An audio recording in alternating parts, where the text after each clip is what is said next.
نبی کریم صلی اللہ علیہ وسلم کی اطاعت۔ ابو ہریرہ رضی اللہ عنہ سے روایت ہے کہ رسول اللہ صلی اللہ علیہ وسلم نے فرمایا، جس نے میری اطاعت کی تو یقیناً اس نے اللہ کی اطاعت کی، اور جس نے میری نافرمانی کی تو یقیناً اس نے اللہ کی نافرمانی کی۔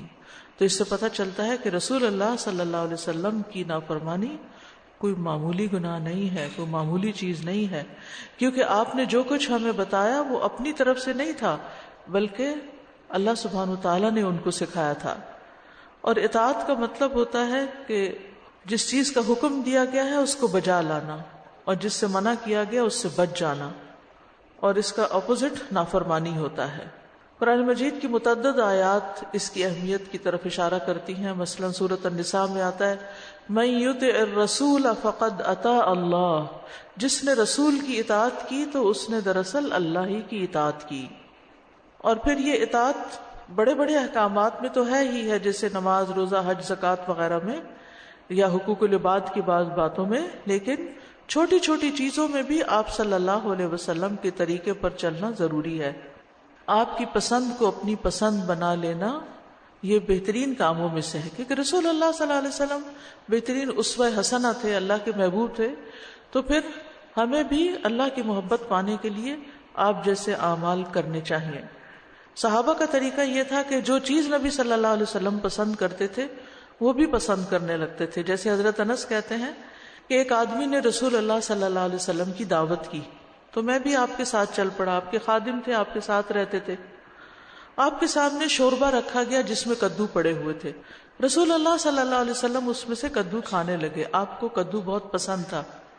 انس کہتے ہیں جب میں نے یہ دیکھا تو میں آپ کے سامنے کدو کرنے لگا، یعنی چن چن کے آپ کے آگے کرنے لگا۔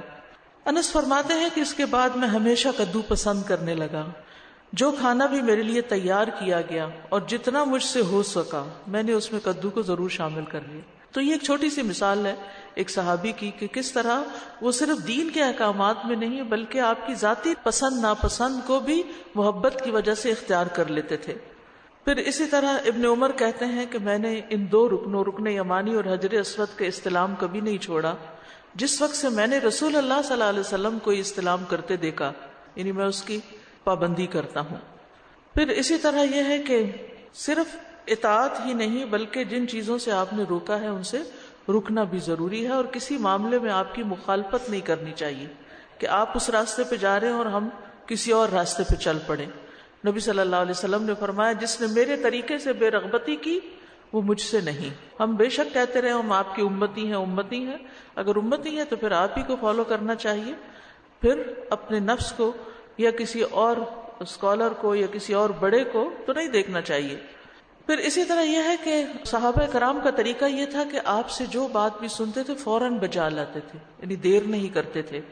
عبداللہ بن مسعود کہتے ہیں کہ ہم نبی صلی اللہ علیہ وسلم کے ساتھ ہوتے تو آپ کو کسی بھی معاملے میں صرف ایک مرتبہ حکم دینے کی ضرورت پیش آتی اور ہم فوراً اس کو بجا لاتے، اور ہم بعض حدیثیں، بعض احکامات بار بار سنتے ہیں، بار بار سنتے اور پھر بھی کر کے نہیں دیتے۔ تو پھر صحابہ کا مقام کہاں اور ہمارا کہاں؟ ہم اگر ان کے پیچھے چلنے والے ہیں والذین اتبعوہم بإحسان، تو پھر ہم اس قافلے میں تبھی شریک ہو سکتے ہیں جب ہم بھی صحابہ کا طریقہ کار اختیار کریں جو نبی صلی اللہ علیہ وسلم کے ساتھ ان کے تعلق کا تھا۔ ابو جریح جابر بن سلیم کہتے ہیں کہ میں نے ایک شخص کو دیکھا کہ لوگ اس کی بات خوب سنتے اور مانتے، جو بھی وہ کہتا قبول کر لیتے۔ میں نے پوچھا یہ کون ہے؟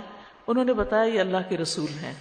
یعنی دوسرا دیکھنے والا جو نہیں بھی پہچانتا تھا تو وہ اس چیز کو خاص نوٹ کرتا کہ یہ کون ہے جس کی ہر بات مان لی جاتی ہے، تو یہ رسول اللہ صلی اللہ علیہ وسلم تھے۔ خلاصہ کیا ہے کہ ہمیں بھی آپ صلی اللہ علیہ وسلم کی اطاعت کرنی چاہیے اور آپ کے بتائے ہوئے طریقوں کو محبت اور شوق سے اختیار کر لینا چاہیے۔